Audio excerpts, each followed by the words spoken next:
다 같이 묵상기도 드리심으로 수예배로 하나님 앞에 예배하시겠습니다.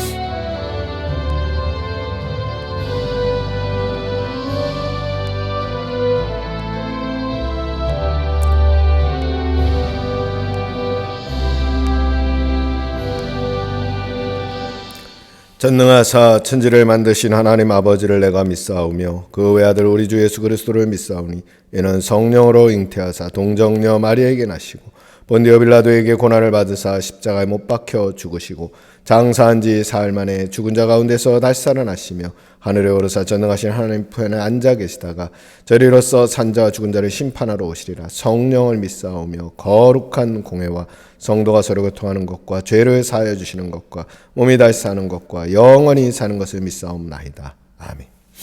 찬송 388장 찬송 1절만 찬양하시겠습니다.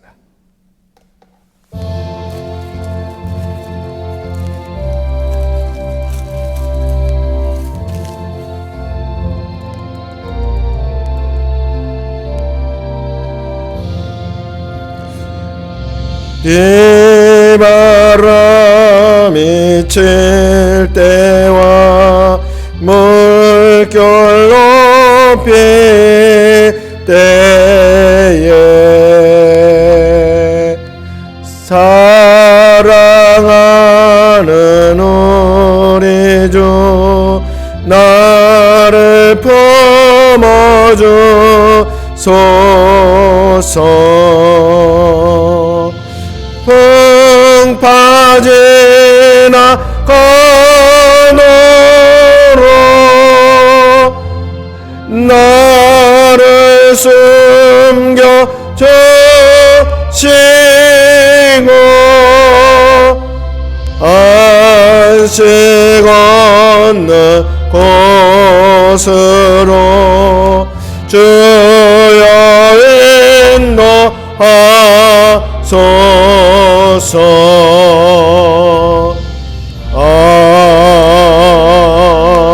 아멘.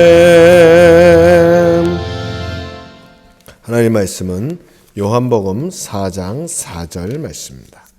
요한복음 4장 4절 말씀 봉독하겠습니다. 사마리아를 통과하여야 하겠는지라. 아멘. 기도하시겠습니다. 아버지 하나님, 이 시간 우리가 주의 말씀 앞에 섰습니다. 주님 말씀하시고 그 말씀이 우리를 새롭게 하며 변화시키는 역사가 있게 주님 함께하여 주시옵소서. 우리 주 예수 그리스도의 이름으로 감사하며 기도드리옵나이다. 아멘. 오늘 말씀은 사마리아로 통행하여야겠는지라 하는 제목으로 생각해 보려고 합니다. 이 말이 우리가 듣기에는 그냥 그런 이야기처럼 들리겠지만 아주 중요한 의미가 많이 숨어 있습니다. 왜 그런가 하면 우리 말에도 지명을 이야기하면 그 지명이 나름대로 어떤 의미를 지니는 경우가 있습니다. 우리가 보통 천안 삼거리 이런 이야기를 하면 천안 왜 삼거리 이런 얘기를 자꾸 할까? 그것은 천안이 지름길이라서 많은 사람들이 그리로 다녔다는 겁니다. 그럼 여기서 말하는 사마리아는 뭐냐?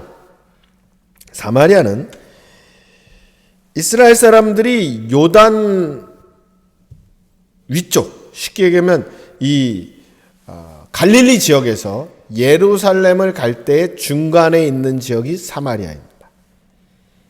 그런데 이 사마리아는 말 그대로 사마리아 사람들이 살기 때문에 유대인들은 일부러 사마리아 지역을 통과하지 않고 가로질러 옆으로 이렇게 돌아서 가게 됩니다. 왜 그렇게 할까? 그것은 역사적인 배경이 굉장히 큽니다. 물론 오늘 본문에 보면 예수님께서 굳이 사마리아로 가시겠다 하는 의미는 뭘까? 예수님께서는 이러한 유대인들이 가지고 있었던 통념, 유대인들이 가지고 있었던 생각을 깨트리고 있는 것이고 그 내용은 좀 더 말씀드리겠고, 또 하나는 예수님께서는 기꺼이 그 안에 있는 사마리아 여인과 그 사마리아에 있는 이 수가성에 있는 사람들을 구원하고자 하는 계획이 있었다는 겁니다. 그럼 왜 사마리아는 이렇게 시끄러울까? 원래 사마리아는 우리가 잘 아는 북왕조의 오므리라는 왕이 지은 이름입니다. 지역 이름이죠. 엄밀히 본다면 이것은 북이스라엘의 수도라고 할 수 있습니다. 물론 처음에는 에브라임과 므낫세 반지파에게 주었지만은 10지파가 반란을 일으킨 다음에는 이제 그들이 여기서 수도를 삼았는데, 그리고 거기다가 여로보암을 중심으로 해서 우상을 만들고 예루살렘에 가지 않고 거기서 자기들 나름대로 종교 행위를 했습니다. 결국 주전 722년경에 이 북이스라엘은 아수르, 성경에서는 아수르, 우리가 잘 아는 아시리아에게 멸망당하게 됩니다. 그리고 멸망당하는 걸로 끝나는 게 아니라 아수르는 이 북쪽 이스라엘에 있었던 사람들을 대거 자기 나라로 데리고 가고 또 자기 나라의 주민들을 이 땅으로 보내서 혼혈 민족을 만들어 버렸습니다. 이 혼혈은 단순히 혈통의 혼혈만 아니라 종교의 혼혈까지 가져왔습니다. 그러고 나서 남쪽 유다도 물론 바벨론의 주전 586년경에 망하게 됩니다. 그리고 북쪽 이스라엘의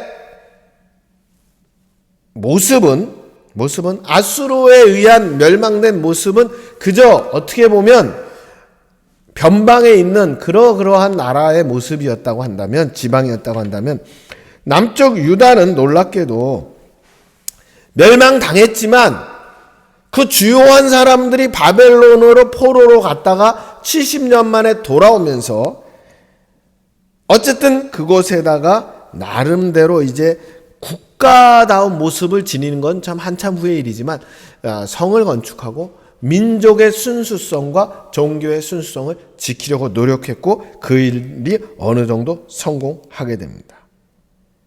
그러다 보니까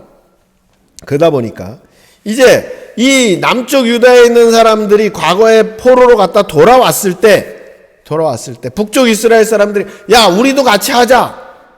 같이 종교생활도 하고 같이 우리가 뭔가 예전처럼 해보자 할 때에 느헤미야를 중심으로 이 이스라엘 돌아온 남쪽 유다의 사람들은 우리가 너희하고는 다르다 해서 그들이 이제 나름 남쪽 유다 예루살렘을 중심으로 이렇게 신앙을 지키게 됩니다.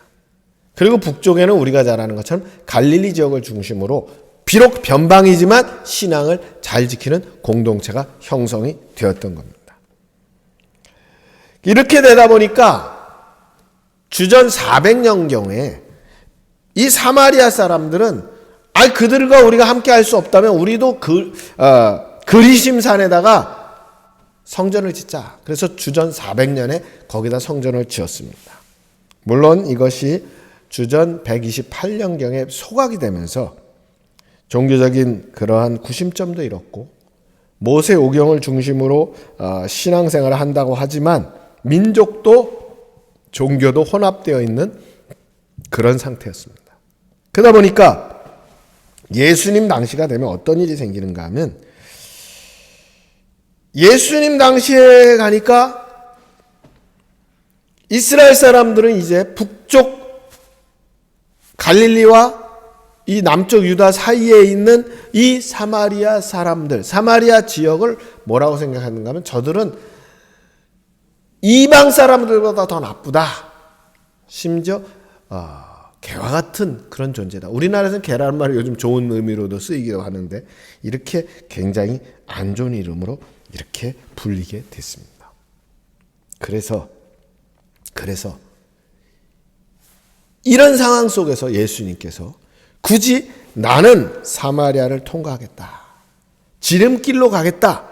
이런 의미로 우리가 이해할 수 있지만 그보다 더 큰 의미는 무엇인가 하면 예수님께서 사마리아 사람들에게도 구원을 여신다. 사마리아 사람들이 무시하는 이 수가성 여인에게도 구원을 여신다. 사마리아 사람들에게도 구원을 여신다라는 이런 놀라운 그런 은혜가 있는 겁니다. 우리도 종종 이러한 데에 빠질 수 있습니다. 우리는 어떻게 해야 되는가? 우리가 가지고 있는 사마리아는 뭘까? 우리도 예수님처럼 사마리아를 지나가는, 통과하는, 그래서 복음을 주님 말씀처럼 땅끝까지 전하라고 할 때 그 땅끝까지 증거할 수 있는 우리 모두가 되기를 주님의 이름으로 축원합니다. 같이 기도하겠습니다. 아버지 하나님, 이 시대에 우리에게 있는 사마리아는 무엇입니까? 우리가 그 사마리아를 극복하고 주 앞에서는 주의 사람들에게 주님 역사하여 주시옵소서. 우리 구주 예수 그리스도의 이름으로 감사하며 기도드리옵나이다. 아멘. 찬송 568장 찬송 1절 하시고 주기도로 예배를 마치겠습니다.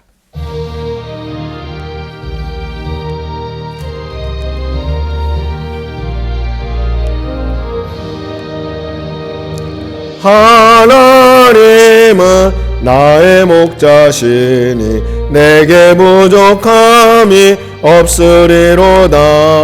나로 하여금 푸른 풀밭에 눕게 하시며 잔잔한 물가로 인도하여 주시네. 하늘에 계신 우리 아버지여, 이름이 거룩히 여김을 받으시오며 나라의 마옵시며 뜻이 하늘에서 이루어진 것 같이 땅에서도 이루어지이다. 오늘날 우리에게 일용할 양식을 줍시고 우리가 우리에게 죄 진 자를 사해 준 것 같이 우리 죄를 사해 줍시고 우리를 시험에 들게 하지 마옵시고 다만 악에서 구하옵소서. 되게 나라와 권세와 영광의 아버지께 영원히 싸움나이다. 아멘.